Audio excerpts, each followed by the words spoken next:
Alright, here we are once again. Somehow, once again, these folks are allowed into another tournament by some miracle. Getting into picks and bans, we see the Jarvan coming out here.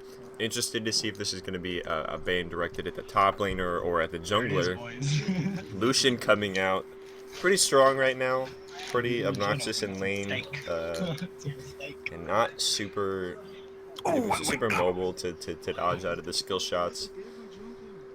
Master Yi coming out here. Did Matt say he can see us? Oh, baby. I guess, I don't know. I don't have a... What do we want to... Trying to figure out how that's going. Worry? Probably worry. Yeah. You cool with that? That's what happens. Lee Sin ban. Okay. Interesting targeted ban here from Yeah, ban the Caitlyn too. the jungler here. They really don't want him to play his best champion. Caitlyn also coming out here again. Something you don't want to really deal with. It's I'm casting now.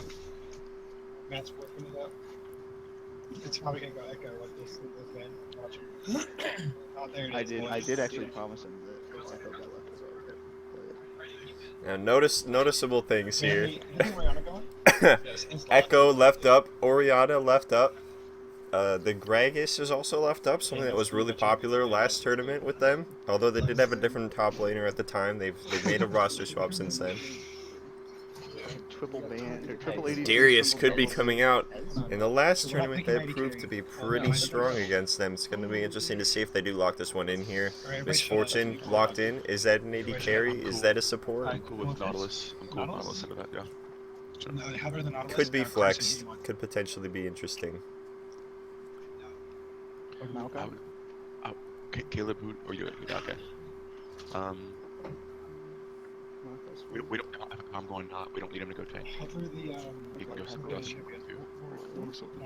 Now we'll be interested to see. The Jhin has been banned away here. Caitlyn was banned, and Lucian. How about the remaining champions that the AD carry on Undefeated Losers. His champion pool has been definitely pinched in this one. Yeah, let's do that. Let's do We're doing a dive comp. Caleb pick not. Trey pick buy. We're playing like disengage. Like Carson's not gonna be diving in. You're gonna be protecting Trey. Like Nautilus and Vi locked in here. Great carriers, both of them for the ball. Carson saves his ult for cleanup or for like a quick little pick off. Hey, Brom. And the Soraka? No, the Sona. I mean, I'm building the wall, so that's no big deal. Why does So this does indicate that this is going to be a Misfortune 80 carry. We'll see what they have. A lot of lane pressure coming out from that one. Either of the supports that have been hovered could potentially be pretty Shut it down. Well, but let's see. annoying in lane. If they have another like big projectile thing, you can totally do that. Well, they have a Sona ult coming in through shield also. Yeah, but I mean, you have to be really like it's not a predictable They thing. wanna stack the Sona and But the Ahri is locked in. Misfortune. Huh.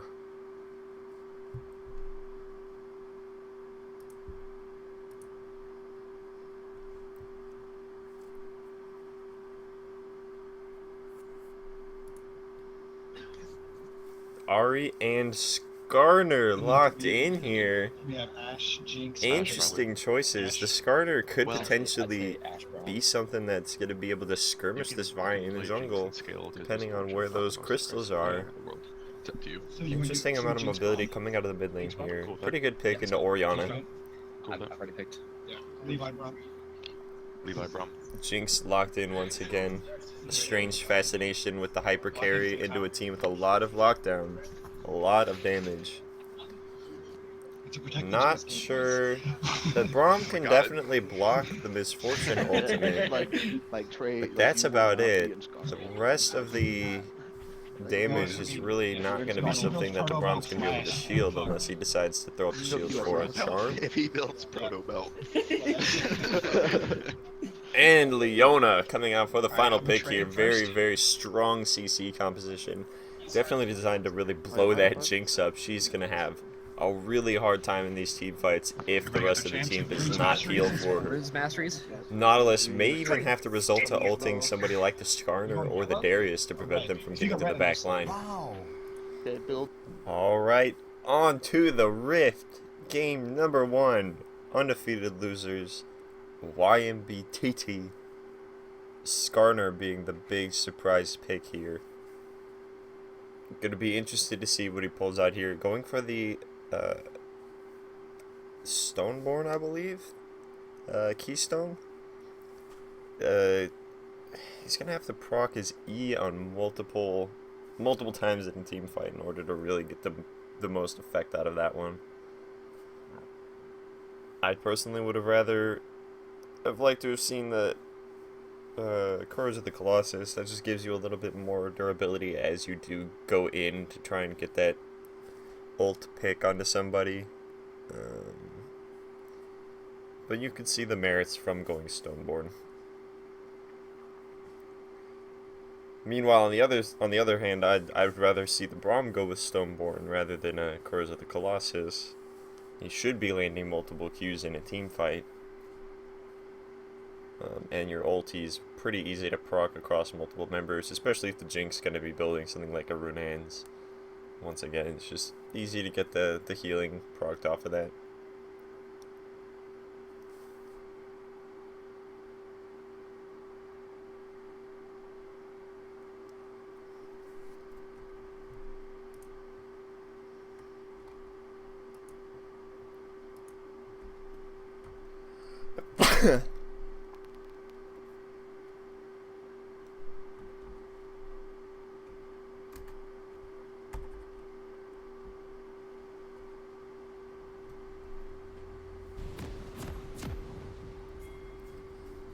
I could have been watching the Phoenix 1 versus Cloud9 games, but I guess I'd rather be doing this.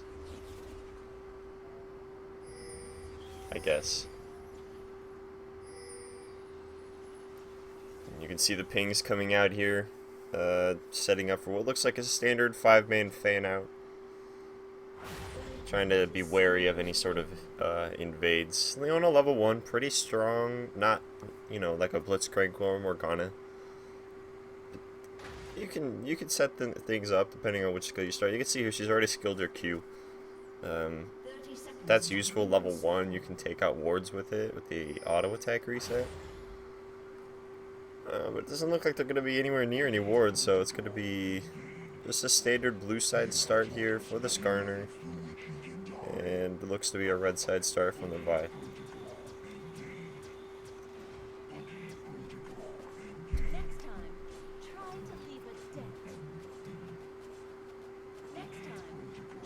Let's direct to camera, thank you.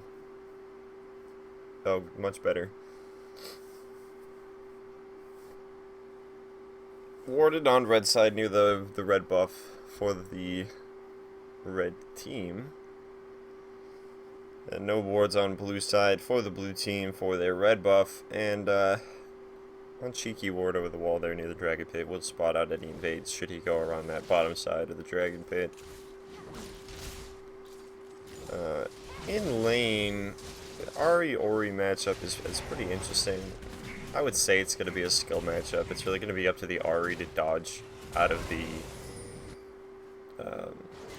command shockwave. But you do always have the potential for outplay with an Orianna, setting things up when you're trying to predict what's going on. Let me rearrange these here. It's bugging me. That's better. Vi not going for the refillable potion. An interesting choice, given that she does get kind of low in the jungle. Especially when trying to take on Raptor and Krug camps. She just doesn't do enough damage with her push through to really try and clear him out quickly. Comp shield denying the Q. Nope, doesn't matter. Q coming out anyway. Level 2 is already come and gone. Leona has not gone all in. That's an interesting choice. Normally you'd see the Leona go all in with something like that. MF could probably skill E second, which she did. She could have definitely set something up there, throw the E down, get the Leona a super easy Zenith blade in there. But they decide against trying to go for any early trades, instead content to just kind of poke out the Jinx. Skarner coming in bottom, flash into Zenith Blade, does get the stun. Braum passive is not going to be able to stop anybody. Jinx is permanently slowed from the exhaust. Skarner coming in, auto attack, going to secure it from Misfortune. Vi is just not there fast enough. 4 summoners burned from YMBTT for that one to try and get 1 kill. 2 summoners off of Jinx burn to try and live. It does not work, but summoner advantage for undefeated losers right now. I don't think there really was much of anything the Braum could do about that. No exhaust you were really going to be able to put down to save him, and flashing obviously wouldn't have done much for it. Just, you know, made a mistake, got caught out early in the lane. Big problem, the wave is here, Jinx is here to try and pick this up. She does miss 1. Top lane should also be pretty, I mean, it's a Nautilus lane, so this is it. This is the lane. That's pretty much the whole game right here. Ori beating Ari and CS about 5 right now, half a wave. Pretty good trading, and Charm does connect onto a minion.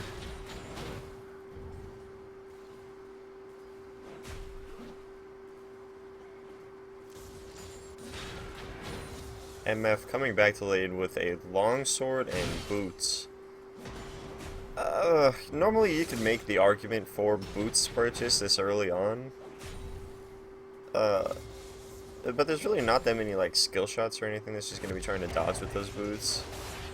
And hold on, here we do see the passive come in from Skarner, getting the stun down. Easy pull in from Darius, flashing out, red buff.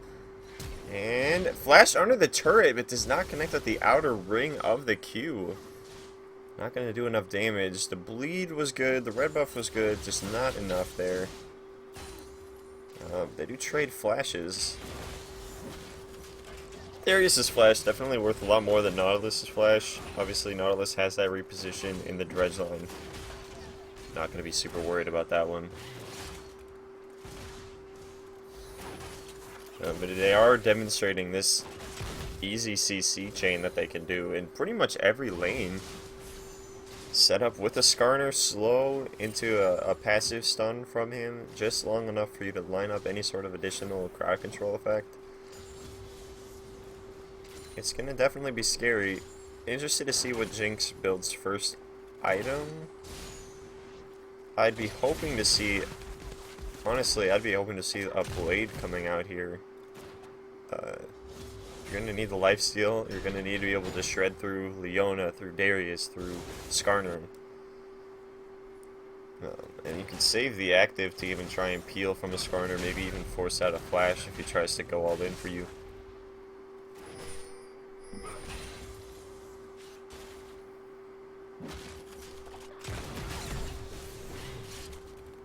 Now she is able to farm out comfortably from the rocket form. The 1 kill in lane, not amounting to a whole lot of pressure. Again, the boots not going to really do a whole lot for you as far as trading. She could have probably, you know, saved a pot, bought another longsword, really gone for an aggressive early build to really push the advantage. But they're going to give up a little bit of CS, and Jinx comfortably ahead right now. In fact, every lane for the losers looking pretty solid right now. We got the Lord of the Rings up in top lane here from Nautilus. A little bit of survivability going for that Phage, looks like. Or rather a Jarum's Fist from the Darius. Needlessly large rod coming out from Ari to go with the Lost Chapter from Orianna. About 17 CS up in that lane, and an 11 CS advantage on the bottom side, but Jinx has not gone back to base to purchase yet since her death. So right now she's sitting on about 1700 gold, well, a little under 100 less than her lane opponent. Definitely go back and go for something like that Cutlass. Get something like that early on set up with that slow for the Vi. Easy come in. Oh, those chunks coming from the Qs though. Skarner spotted out topside. You can see here the red team's vision definitely more spread out. You can see the concentration of 3 pink wards up in the top side of the map for the losers, all around that blue buff and top lane area. Really wanting to protect him on that side, but the focus should really be on that bottom half of the map right now. That's really going to be the easiest lane for this Skarner to gank, and with the dragon being up, with that being warded out, yes, it's a cloud dragon, but a cloud dragon with their composition is actually going to be really, really good. They want to get that out of combat movement speed, set the Skarner up for a flank, set the Leona up to get in there with an E.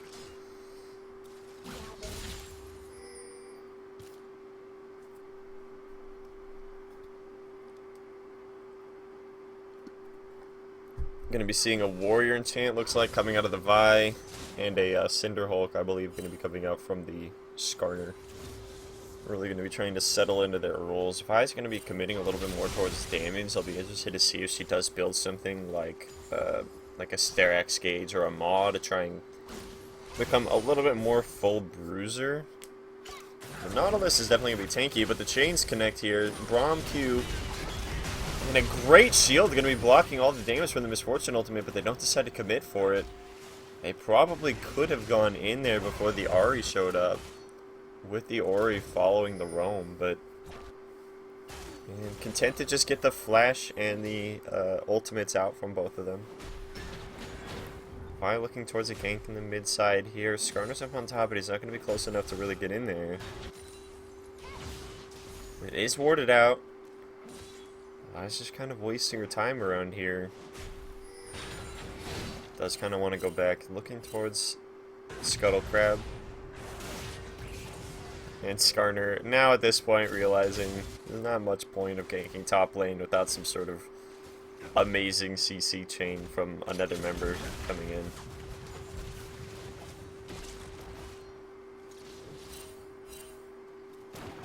I really like the positioning coming out here from the losers, really going out of their lanes to try and set up interesting vision paths near that, behind the red buff, the blue buff rather. Nautilus sort of being caught. Great shockwave coming out here. Nautilus Soul Dredgeline going to be coming in. Flash E for it. Jinx Rocket goes missing. Skarner's probably not going to be able to make it out of this one with the red buff slow. Double kill for the Nautilus. Ult in from the Vi. Going to lock down the Ahri. She has no ultimate. She's still holding onto her flash. Is she going to be able to get out of this one?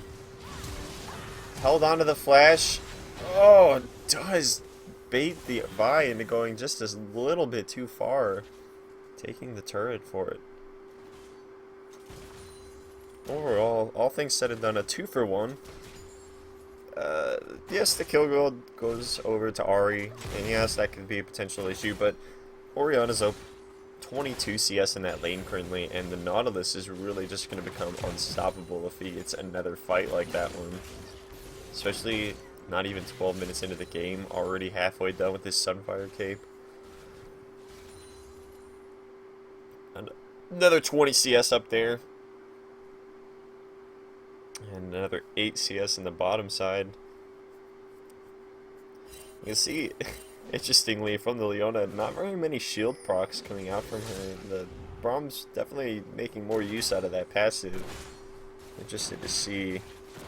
119 and 451 versus the 120 and 173. An extra 300 gold coming into the pockets of the Braum there. Still down about 200 gold from that kill, but the CS advantage is really making things more even than they ought to be. 300 CS, or 300 gold rather, up from the Braum from that passive. Mid lane gank coming in here, does proc the mini stun into Charm, gonna not be able to do anything about this. No summoner is gonna be able to be burned here, and just gets destroyed by an ulti chain combo. No flash, not really much you're going to be able to do about that one, and the Skarner is just getting really, really fast at this point. Slow you down with the E, slow you down with the Chilling Smite. Easy combo with no minions to block the Charm. And this ends up getting caught out there. They're going to be able to transition this into a dragon. I'd like to see the Vi go topside and try and pressure for this turret or something. not going to go for it. The Nautilus is going to try and get a 1v1 kill under turret. 2 turrets deep going. Is he going to be able to get another auto E off? No, he's not. Doesn't get any summoners or anything out of it, but does force him off. Will likely be able to get some chip damage onto this turret. Will he be able to actually get the turret? No, not even close. No turrets in any lane look to be that low. You can see there, mid lane turrets pretty even. Bot lane turrets are both also pretty even. No turrets really going to be coming out here this early. Just kills. This is low tier after all.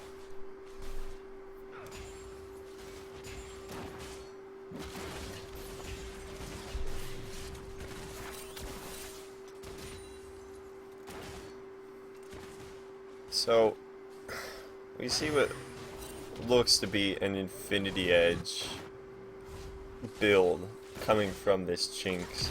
That's gotta be what she's building that BF sword into. I can't imagine it being anything else. And the Q does connect. Zap does not. Zenith Blade follows all the way in. Awesome ultimate out from the Leona there to stop the Vi's aggression.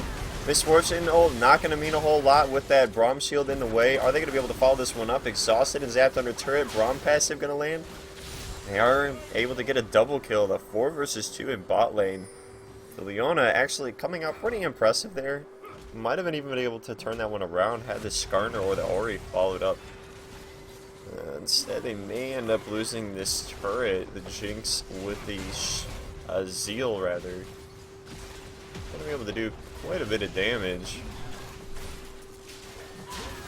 They are going to be able to get that one. Skarner forced back into his jungle, looks like. No blue buff for him to take, just the Gromp bot side. Really nothing else for them to take.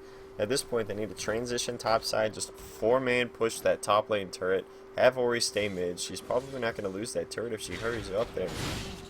Does end up going down, actually. Oh, 1-for-1 trade. First turret gold still going over towards undefeated losers.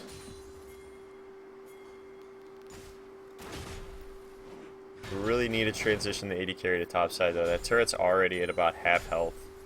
And that Nautilus plus a support and AD carry combo really would be nice to set up. Flash hook from the Darius rather. Nothing's going to interrupt that Q. Does get pulled backwards in, but he's Nautilus. I don't think he's that bothered about it. Look how long this is taking for him to die. 3 people, 3 ultimates, 2 summoners. Still, if they had rotated their AD carry and support the top side, they would have been able to turn that into something. I don't think Vi's going to be able to take this by herself. And not only that, they're losing bot lane pressure because of it. Just slow on the rotations. They really need to know where to rotate their AD carry after they've taken that first turret. Ari, is she going to go for a flash charm? She does! Q connects as well. Over the wall from the Vi. I don't know why the direct-to-cam is getting away from that, but whatever. Misfortune all coming down onto the Orianna. Not going to be able to do anything else with it. The shockwave's already been used. Q almost gets the kill. Teleport from top to Darius. Going back to top lane. Teleport from Nautilus coming to bot lane. Not sure you're going to be able to do a whole lot there, dude. There's no shockwave to follow up. No ultimate from you. Dredgeline lands onto the Leona. Doesn't get stunned up by the ultimate. And disengages there. Waste of teleport, honestly.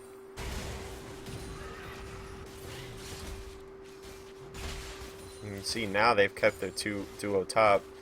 And now there's no Nautilus. Nautilus is instead going to be pushing up the bottom lane, and I don't think he's going to be able to get a whole lot done on that second tier turret. Don't want to leave the Jinx alone with his Darius. Okay, does decide against it. He does have a phase. He probably could have gone a little bit more aggressive before the Braum showed up.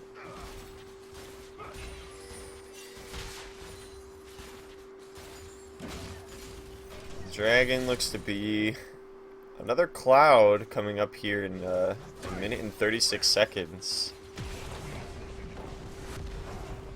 Flash coming out from the Jinx. Skarner does have ulti. You can see he's looking for it. Darius lands the hook onto the Vi. Vi comes flying in onto the Skarner. Jinx just being able to free hit on the back. Skarner can't decide who he wants to hit with the ultimate. Ulti coming out from the Braum plus the Orianna roam up. Easy says, or Easy does it rather, and Orianna coming up pretty big on the roam here. Just getting the inside track, or he's not going to be able to follow it up. Trading that for a turret. They should have gotten that one about 3 minutes ago. As you can see, the pressure topside is forced to do it to come stay mid while the Oriana was clearing that. Oh, the charm dodged out. Dredge line, or rather Death Charge come flying in, interrupting the ultimate from the Dredge line. Easy kill there. Looks like, I believe, a blind hook into the bush there, able to secure that one. Jinx is now getting pretty big. Reasonable amount of CS, but she's been present for every turret take so far. Definitely gonna want to go back and finish the renowns that she's working on there.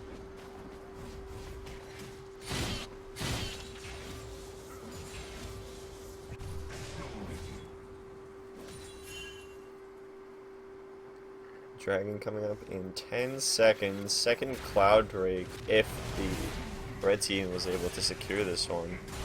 Would be a pretty big advantage. Cloud Drake individually not a big deal. Multiple Cloud Drakes stacking up starts to become an issue. The out of combat movement speed is going to be super crucial for rotations.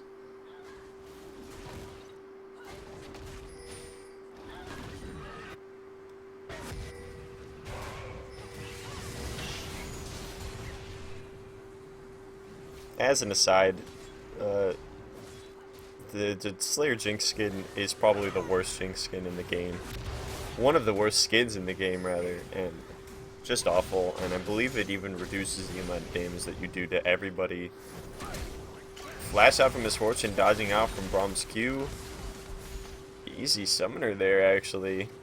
And not want to get caught out. She might have been fine being able to take that. Leona right over the wall could have Zenith played in. Nautilus can afford to try and push that one out, but Wave's in an awkward position. Sort of holding even in this line right behind the blue buff area.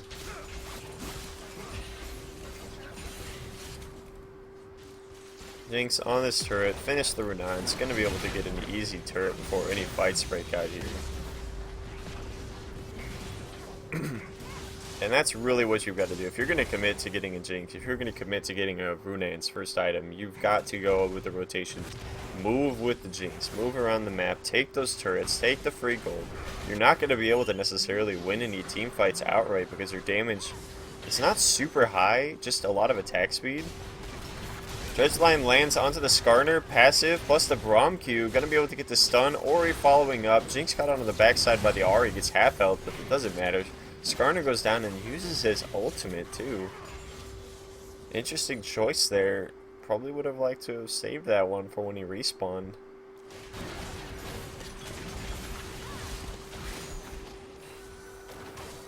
Heal coming out from another chunk from the Ahri's orb. Really doing a lot of damage there.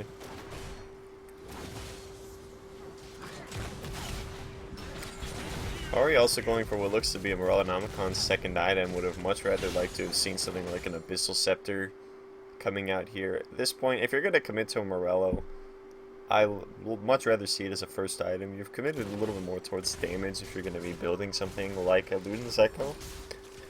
Just go ahead, get something like a Abyssal Scepter. Get that magic pen kind of going for yourself. That way you can transition it into a late game build pretty easily.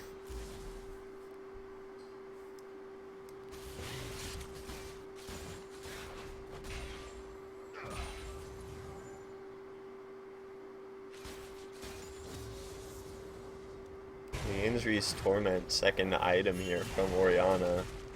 Another interesting choice. Not sure. It's a good pickup. Definitely gonna want to make use of the health and the burn on it. But oh, we see Nautilus kind of getting caught out here. Eventually he might go down. Eventually. Nope, he's gonna recommit because he's Nautilus. Oh, great dredge line onto the Skarner, going to be chained into the Braum's passive Q, into ultimate that does end up hitting Ahri on the backside. Jinx is going to start to get her passive proc on the end. Double kill. She's going to be able to chase in. Zap dodged into by the Ahri. Dead. Braum shielding perfect on the Misfortune ultimate. Passive not going to be procced onto the Leona yet. There it is. Going to be able to clean that one up with a triple, it looks like. And Oriana coming up to clean up that one. Ace for what looked to be a free pick on the Nautilus. Ended up being a huge mistake. I've got to question why the Skarner is putting so much attention on this top side. After that double kill, you're not going to kill the Nautilus. It doesn't happen. You're not going to be able to kill him in the amount of time it takes for his team to rotate up to protect him. Lost cause. Really should have just committed more towards the bot side or the mid side to really either put the Jinx behind or put the Ahri ahead. Instead, this weird fascination with the Nautilus is going to lead to them getting about half damage down on that mid lane turret. Jinx is now huge at this point. She's got 2,700 gold in pocket just waiting to be spent. Pickup's probably going to be that completed IE, and it is. And another Zeal. Please don't build a Phantom Dancer. In fact, that's whatever. Don't worry about it. Ahri's still pretty big. I would have rather seen something even like a QSS just to be safe. You can see the Vikale's not really coming out from the Braum. You're going to want something. If you do get picked, that's going to be a big issue. You're not in the bush either. You're standing outside of the bush. Still outside the bush. There you go. Nope. Nope. You just don't want this Jinx to get picked. If she gets picked, that's a lot of the damage done there.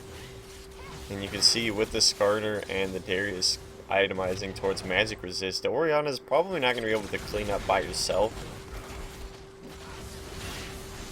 So, gonna want to invest in keeping this Jinx alive at this point.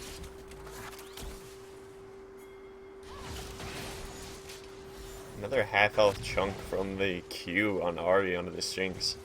No lifesteal in the build, so I'll have to wait a little while to regen that back up.